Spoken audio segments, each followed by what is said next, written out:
que a nossa vida glorifique a Deus sendo o louvor de hosanas que o mundo precisa ouvir. Que permitamos que o Senhor entre em nossas vidas e expulse de nossa vida tudo aquilo que a tem imaculado, porque somos santuários do Espírito Santo. A cena da entrada de Jesus em Jerusalém revela sua identidade como Messias pobre e desarmado. Jesus mesmo toma as providências para entrar na cidade montado num jumentinho, que era o transporte dos pobres daquela época. Cristo pôs de lado suas vestes reais e tornou-se o servo dos homens. O Filho de Deus caminhou entre a humanidade curando, libertando das amarras do mal, chamando a um relacionamento com Ele, secando lágrimas e atraindo pessoas para o seu lado em amor e compaixão. Mas agora havia chegado o momento de se concentrar no sacrifício, a definitiva e eterna dádiva de amor. Foi o ponto de virada não só para o livro de Marcos, mas para toda a humanidade. Todo o céu estava atento a esta semana final em que Jesus caminhou para a cruz do Calvário. O clamor do povo era para coroá-lo rei. Eles estavam cegos à sua verdadeira missão.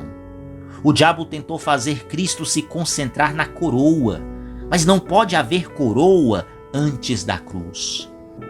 O amor de Cristo pela humanidade caída foi tão grande que nada iria impedi-lo de aceitar a cruz para nos salvar. Ao analisarmos este evangelho de hoje, que antecede a procissão de Ramos, e colocarmos a nossa atenção nos discípulos, poderemos refletir e concluir que seguir instruções sem entendê-las totalmente pode ser difícil e às vezes até assustador. Especialmente quando essas instruções têm o potencial de fazer você parecer um tolo, parecer um bobo. Provavelmente foi exatamente isso que os discípulos de Jesus estavam pensando enquanto cumpriam as instruções de Jesus ao buscar o jumentinho de um estranho. Imagine como foi a conversa entre aqueles dois discípulos no caminho para a aldeia onde esse jumentinho supostamente estaria.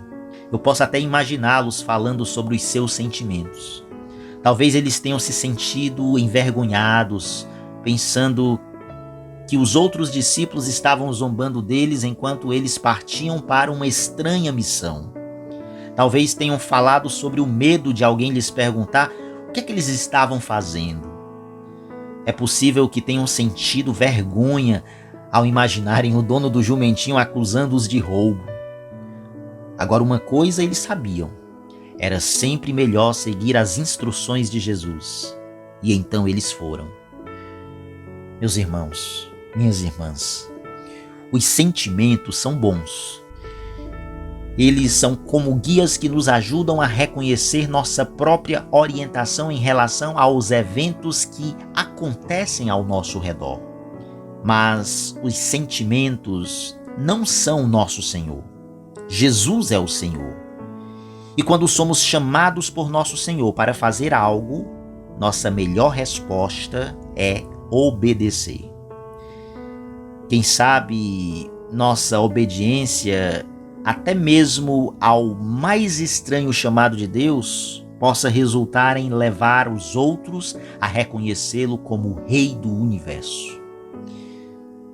Não temas, filha de Sião, eis que o teu rei vem montado num jumentinho.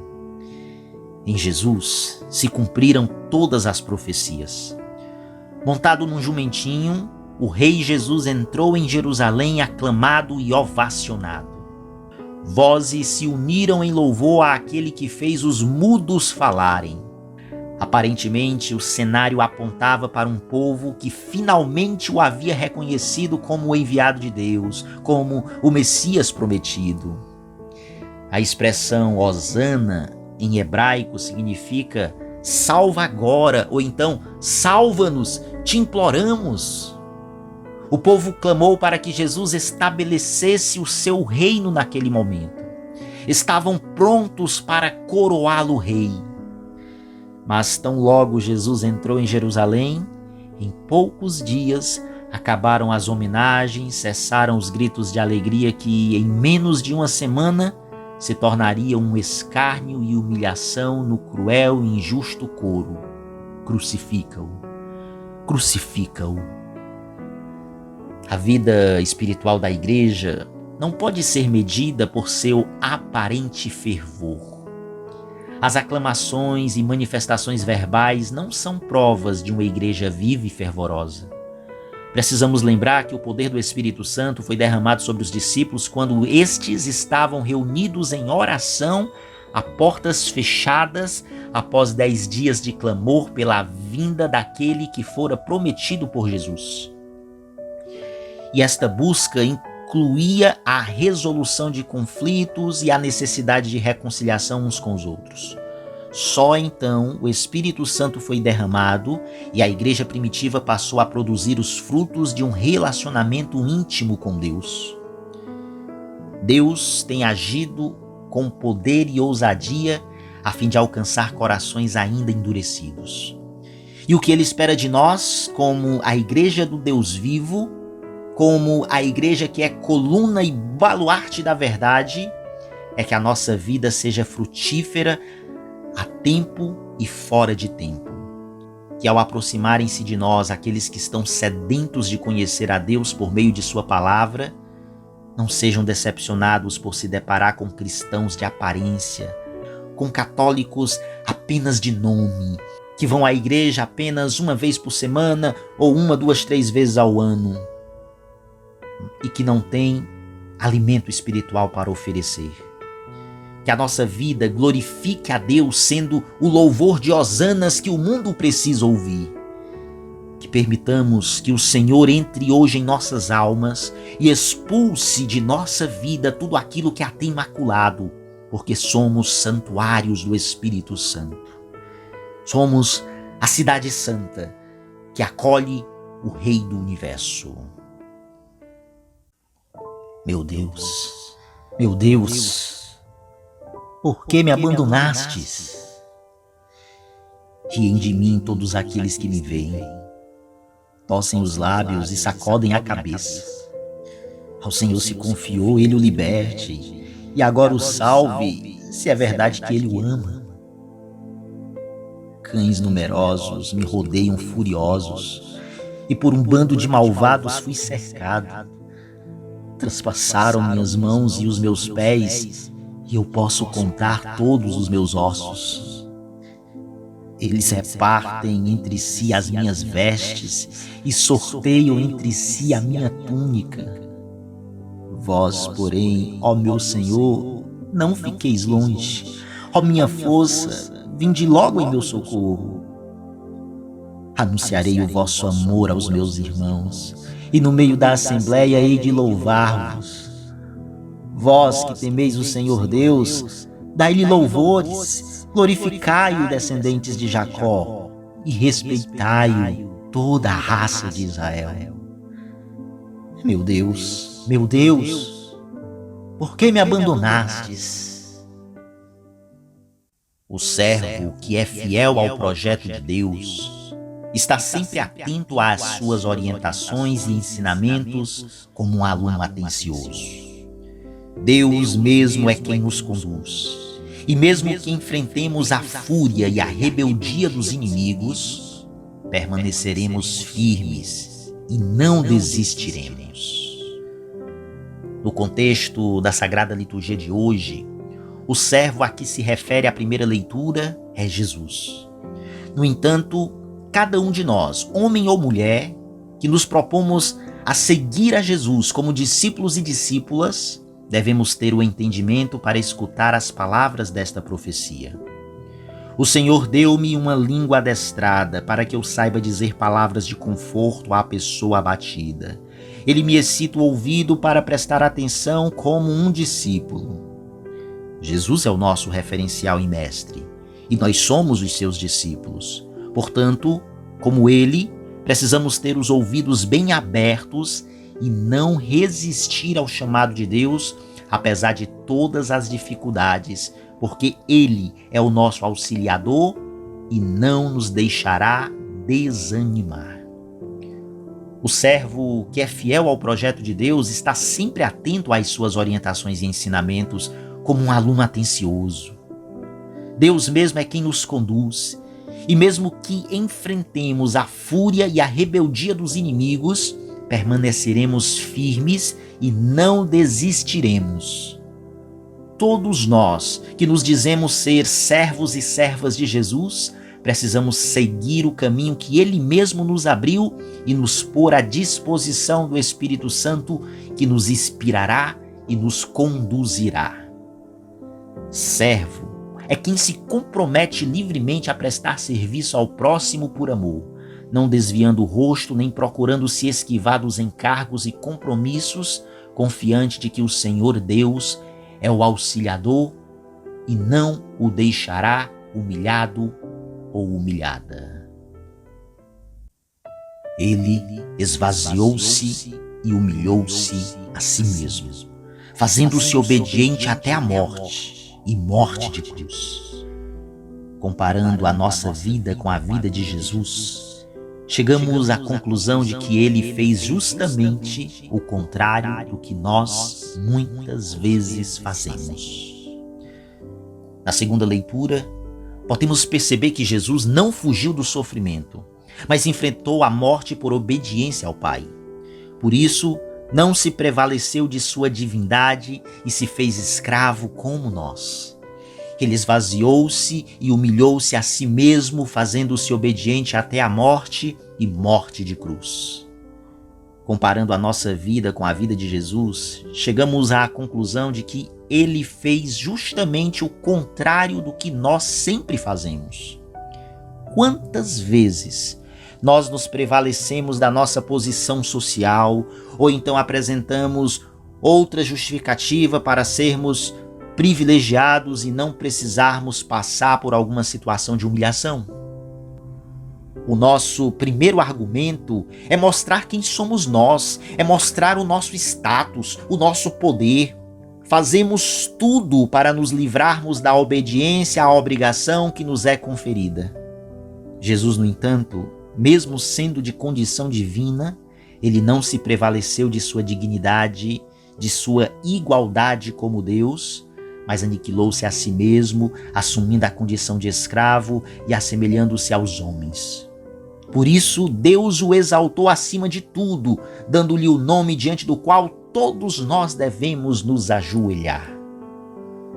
Tomando consciência da nossa condição humana e imperfeita, precisamos seguir o exemplo de Jesus e, diante de Deus, humildemente reconhecer a nossa limitação e nos abandonar à sua vontade.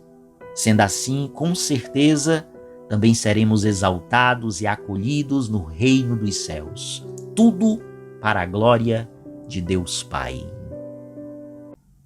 O Domingo de Ramos é conhecido por causa do duplo evangelho. Nós iniciamos a Santa Missa lendo o evangelho da entrada de Jesus em Jerusalém, o triunfo dele em que os judeus e os filhos dos hebreus, com ramos de oliveiras, palma de palmeiras, foram ao encontro de Jesus cantando Hosana, Hosana ao filho de Davi. E depois lemos o evangelho no qual, em menos de uma semana, esses mesmos judeus clamavam e diziam: crucifica-o, crucifica-o. É interessante nós notarmos por essa mudança de atitude como é miserável o mundo.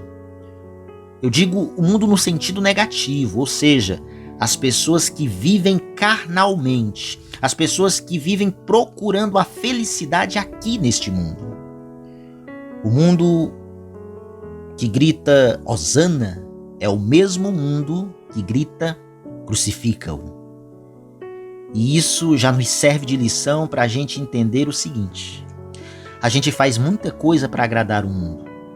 A gente faz muita coisa para não ser condenado pelas pessoas, pelos amigos, para viver aqui a nossa vida de boa. Ao invés de a gente ficar procurando agradar a Deus, fazer aquilo que é correto, a gente quer agradar os amigos. Mas o mundo é cruel. Ele simula beijos para morder mais fundo. O mundo finge que vai beijar você, mas na verdade ele vai lá e morde você. Nosso Senhor Jesus Cristo, ele não quis agradar o mundo. Ele quis agradar ao Pai. Ele é o Deus que se fez homem para ensinar o homem a fazer a vontade de Deus, a querer agradar a Deus e agradar no amor. O Domingo de Ramos é, antes de tudo, este grande mistério da constância e da fidelidade de Deus e da inconstância do egoísmo mundano. Você vai e paga um preço terrível para agradar os seus amigos, para agradar os mundanos, para ser apoiado por eles, para receber likes nas redes sociais, para que todo mundo diga que você é o cara, que você é aquela moça show de bola, que você é legal. Mas tão logo se apresenta a oportunidade, este mesmo mundo que antes gritava Hosana, é o mundo que vai crucificar você. O Domingo de Ramos é o domingo da paixão do Senhor. E este ano nós lemos o Evangelho de São Marcos. Algo muito tocante, muito marcante, é a descrição da agonia de nosso Senhor Jesus Cristo no Horto das Oliveiras. Ali nosso Senhor agoniza sentindo pavor e angústia. Os apóstolos Pedro, Tiago e João não conseguiram fazer 1 hora sequer de vigília de oração com ele. Eles tinham acabado de fazer a ceia pascal, tinham comido muito, tinham certamente bebido vinho e por isso estavam pesados de sono. Então você imagina, né? Jesus lá procura os amigos no momento de sua maior angústia e nada encontra. É interessante nós notarmos que Jesus não precisava do conforto e da consolação de amigos. É claro, ele é Deus. É o Deus que se fez homem. Deus não veio aqui nos amar porque Deus estava carente, precisando de amigos. Não. Pelo contrário. Jesus ele se coloca nesse lugar de necessidade, angustiado, precisando de amigos que o apoiem, porque isto é a melhor coisa que ele poderia fazer para nós. Jesus se faz necessitado de nossa amizade, embora ele não necessite dela, para que nós busquemos a ele, para consolá-lo de todos os males e afrontas que ele teve que sofrer durante a sua paixão por nossa causa, por amor a nós. No entanto, nós, ingratos que somos, miseráveis que somos, nos entregamos a uma vida carnal. Deixamos-nos levar pela preguiça, pelo prazer, pelo muito comer, pelo muito beber e dormimos quando deveríamos vigiar. E quando a gente não vigia, a gente foge da cruz. E quando a gente foge da cruz, e é essa atitude que vamos ver em São Pedro durante todo o relato da paixão, quando a gente foge da cruz, a gente se entrega à tristeza, se entrega ao egoísmo, se entrega ao desamor, à tristeza carnal. E então chegam os soldados para prender Jesus. Esses soldados são chefiados por Judas, e como ministros de Satanás, apoderam-se de Jesus. Jesus sofre com o poder do diabo para derrotar o diabo, para que eu e você fôssemos libertos, para nos dar a liberdade e não mais sermos escravos de Satanás. Mas Pedro, ele não entende nada disso. E qual é a sua reação? A reação de Pedro é a ira. No ímpeto, querendo defender Jesus, pega a espada e corta a orelha do servo do sumo sacerdote. Mas a gente sabe que a ira, quando ela não é virtuosa, quando não é proveniente da verdadeira virtude da fortaleza, da coragem, ela é mero fogo de palha. E esse mesmo Pedro corajoso que pegou uma espada, daqui a pouco vai dar mostra de sua covardia. Quando os soldados levam Jesus para o palácio dos sumos sacerdotes, Marcos nos recorda que Pedro seguia Jesus ao longe. Então, antes que os pontífices Anás e Caifás pronunciem a sentença de condenação da morte de Cristo, Pedro pronuncia sua sentença de condenação de Jesus. Ele nega Jesus 3 vezes por covardia. Não conheço este homem. Pedro está tratando Jesus como um homem do qual ele tem vergonha. Mas será que Jesus é tão mau que você deva ter vergonha dele? É claro que não. O motivo é porque queremos agradar o mundo. Um mundo que não é fiel a você e que ofende a Deus, que esse sim é tão fiel a você que morreu por você, que deu a vida por você. Envergonhar-se de Jesus é isso. É pronunciar uma sentença de morte porque eu tenho vergonha dele, como se ele fosse um criminoso. Jesus então é levado para sofrer. Os bofetões, cusparadas, xingamentos, açoites, coroa de espinhos, varadas, são sofrimentos que Cristo não quis sofrer sozinho. Sua mãe sofria em seu coração como uma espada que lhe transpassava a alma. Some a isso o fato de Jesus, no caminho do Calvário, ter sido ajudado pelo Cirineu. Eis o que significa tomar posse da salvação de Cristo. Ir com Cristo por meio do Calvário ao céu, ou então negar a cruz e se precipitar no inferno. Aquele que quer me seguir, disse Jesus, tome sua cruz dia após dia e me siga. Não esqueçamos que a cruz de Cristo não era dele, era nossa. Então temos o desfecho da paixão de Jesus lá no Calvário. Depois que Jesus exala o último suspiro, cumprindo sua missão de amor a Deus e amor a nós, aquele amor infinito com que ele nos amou. O Evangelho nos diz que quando Jesus morreu, a cortina do santuário rasgou-se de alto a baixo em duas partes. E quando o oficial do exército, o centurião, que estava bem em frente dele, viu como Jesus havia expirado, ou seja, como ele havia morrido com piedade, com amor divino e infinito, com paciência maravilhosa, sem condenar os que o maltratavam, quando ele viu como Jesus tinha morrido, ele faz sua profissão de fé e diz: na verdade, este homem era o Filho de Deus. Que nesta Semana Santa, meus queridos e minhas queridas, meus amados e minhas amadas irmãs, possamos nos reerguer. Vamos voltar. É hora de voltar para casa. É hora de você, Pedro. Tô falando com você. É hora de você voltar e dizer: chega, chega. O meu Senhor me amou. Ele quer que eu abrace o perdão e a salvação concedida por intermédio da cruz, dia após dia, professando a minha fé. Então, coragem. Levanta do chão, limpa a poeira, bate a sujeira dos joelhos e vamos lá. Professemos a nossa fé, essa fé luminosa do centurião romano, essa fé luminosa de Pedro que voltará a crer em Cristo e voltará a viver uma vida de total entrega por amor a Ele.